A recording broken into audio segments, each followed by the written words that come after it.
और line of control पर पाकिस्तान की गुस्ताखियां कम होने का नाम नहीं ले रही। अखनूर सेक्टर में सीमा पार से फिर फायरिंग हुई है। भारतीय फौज ने जिसका करारा जवाब दिया है, लेकिन इस बीच पाकिस्तानी गोली से भारतीय सेना का एक जवान घायल हो गया। पाकिस्तान खून बहाने की जिस मंशा के साथ गोलीबारी कर रहा है, उसका अंत बुरा होगा, क्योंकि भारतीय सेना ने सीमा पार से होने वाली रोजाना की फायरिंग के लिए अब नई व्यवस्था इजाद की है। तारीख 14 फरवरी, वक्त शाम करीब 6:30 बजे, जगह अखनूर सेक्टर का बट्टल इलाका। पाकिस्तानी सेना की 10वीं पीओके बटालियन ने भारतीय चौकी पर निशाना साधते हुए स्नाइपर फायर किया। हमला पाकिस्तान के कब्जे वाले कश्मीर की तरफ से जंगलों के इलाके से किया गया।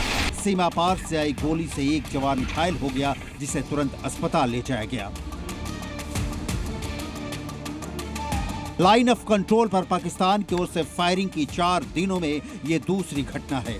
सुरक्षा एजेंसियां ताजा हमले की विस्तार से जांच कर रही है और एलओसी पर सतर्कता बढ़ा दी गई है।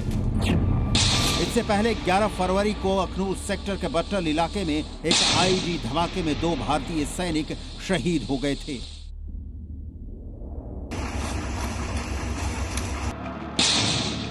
ये 2 घटनाएं बता रही हैं कि पाकिस्तान जम्मू में नियंत्रण रेखा से सटे इलाकों में अपनी नापाक साजिशों को अंजाम देने पर फिर से जुट गया है।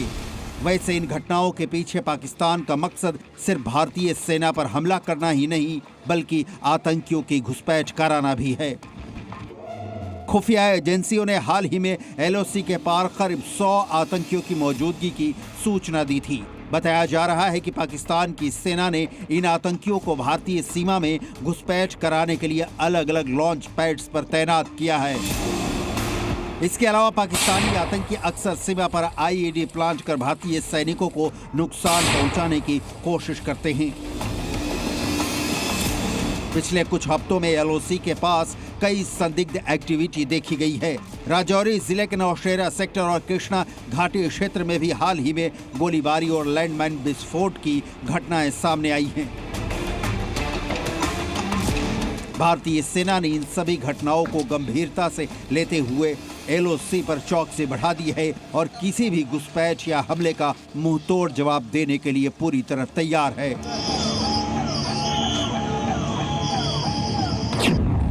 सीमा पार से हो रही फायरिंग की घटनाओं को लेकर गृह मंत्री अमित शाह ने सुरक्षा इंतजामों पर बैठक की थी। उसके बाद जम्मू कश्मीर के उप राज्यपाल मनोज सिन्हा ने भी बैठक की थी। भारतीय फौज से पाकिस्तान को करारा जवाब मिल रहा है, लेकिन परेशानी पाकिस्तान के साथ ये है कि सीमा पर मुल्क की फौज से ज्यादा एक्टिव पाकिस्तानी हुक्मरान हैं। शहबाज शरीफ घरेलू मोर्चे पर औंधे मुंह गिरे पड़े हैं तो आवाम सवाल न पूछे इसलिए रागे कश्मीर अलाप रहे हैं। आर्मी चीफ आसिम मुनीर शहबाज शरीफ की हाँ में हाँ मिलाकर सीमा पार से गोली चलवा रहे हैं। अखनूर से रजत बोहरा के साथ ब्यूरो रिपोर्ट, जी मीडिया।